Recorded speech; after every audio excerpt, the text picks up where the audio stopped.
The drone slipped beneath the surface, its lights carving through the crystal blue depths of Jacob's well.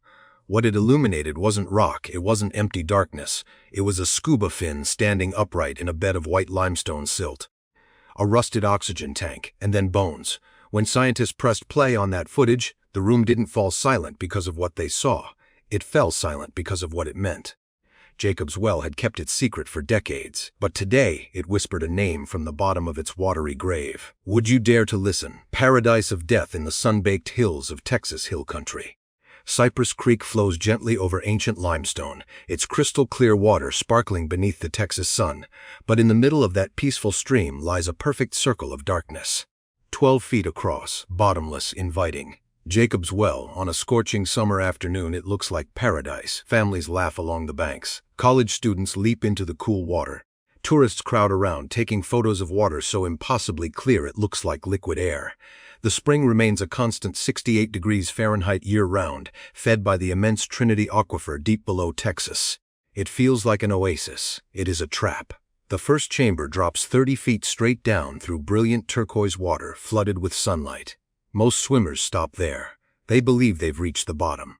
They're wrong. Below that first chamber, the cave begins to twist. It narrows, it coils into a labyrinth sculpted over millions of years as slightly acidic groundwater dissolved limestone grain by grain. No human designed this maze, no human controls it, and at least 12 people have disappeared inside forever. We thought it was just a swimming hole, one local survivor says in a trembling voiceover. We had no idea we were jumping into a grave.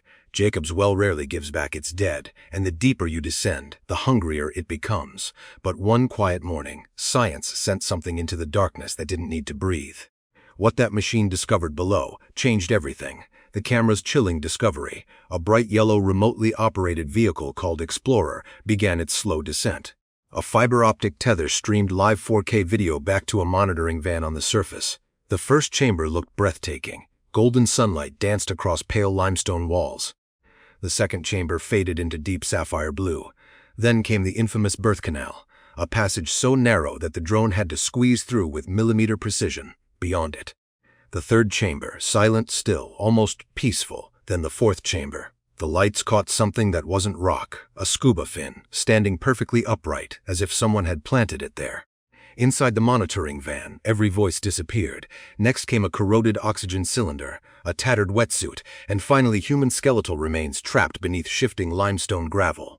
Using digital enhancement, investigators slowly revealed a faded name tag hidden beneath decades of sediment. Kent Mopin, September 9, 1979, one of the most haunting disappearances in the history of Jacob's well.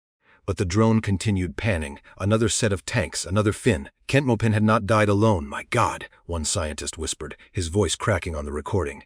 It's a mass grave. Jacob's well wasn't simply an underwater maze. It was an active predator. Its shifting limestone slowly buried everything that entered. A self-sealing tomb that had waited 46 years before allowing anyone to see inside.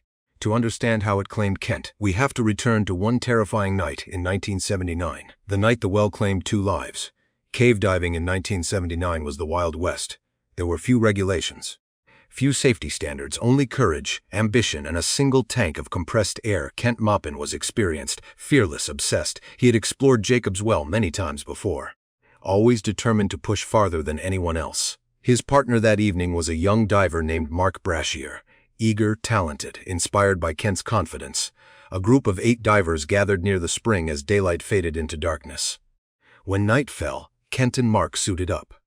Joe accompanied them through the first chambers. Eventually, Kent and Mark removed their scuba tanks, pushing them ahead through the narrow crack leading toward the 4th chamber. It was standard cave diving technique. It was also the technique that would seal their fate. Suddenly, Joe heard nothing. He struck his knife repeatedly against his tank, sending desperate metallic signals through the water. No response then. The silt erupted, a complete silt out. The water instantly became white with suspended limestone. Visibility dropped to absolute zero. Joe barely found his way back to the surface. He emerged, screaming into the Texas night. Jacob's well had claimed them, and it wasn't finished. They went in as friends. They never came out. The cave didn't just trap them. It buried them alive beneath slow-moving limestone gravel. Legendary rescue diver Don Dibble was called. He already understood the odds, but he came anyway, the rescue that nearly became another tragedy. The following morning, rescue divers returned carrying nothing more than small garden trowels. They began digging through the gravel for every handful they removed. More limestone slid down from above, like an underwater hourglass that could never be emptied. Finally, Don Dibble made the decision no rescue leader ever wants to make. "I'm going in myself." He staged spare tanks throughout the cave. He ran a safety line. Then he squeezed into the narrow passage carrying barely 100 psi of air, roughly 10 minutes of breathing time. Then the gravel collapsed. It buried him up to his arms.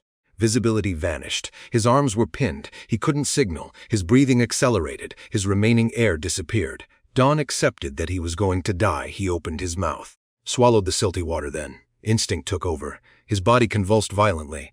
Somehow his partner Calvin forced an octopus regulator through the darkness. Don found it. He took a breath.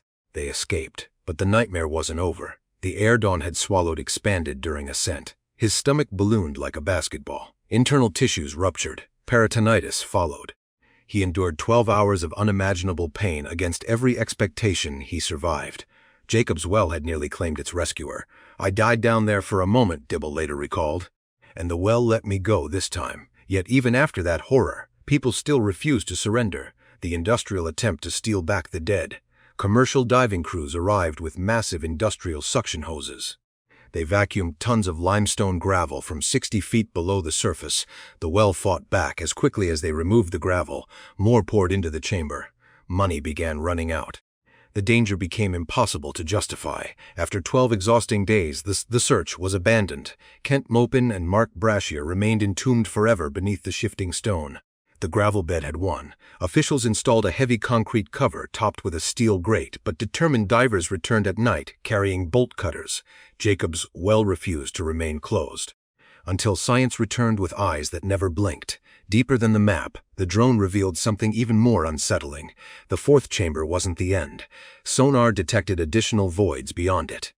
Air movement drifted through unseen cracks. The cave appeared connected to an enormous underground honeycomb stretching beneath the Texas hill country, the Trinity Aquifer. Ancient, massive, still largely unexplored. What survives in that eternal darkness? Creatures adapting over millions of years, blind salamanders, unknown fish, entire ecosystems science has never documented.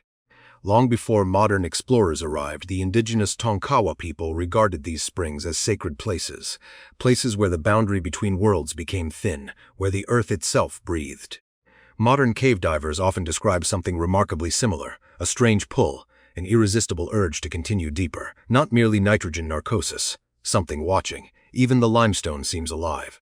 The warning beneath paradise. Today, Jacob's well remains closed to swimmers. The steel grate still holds for now, yet the Trinity Aquifer remains the lifeblood for millions of Texans. Whenever drought causes the spring to slow or stop flowing, the entire region pays attention.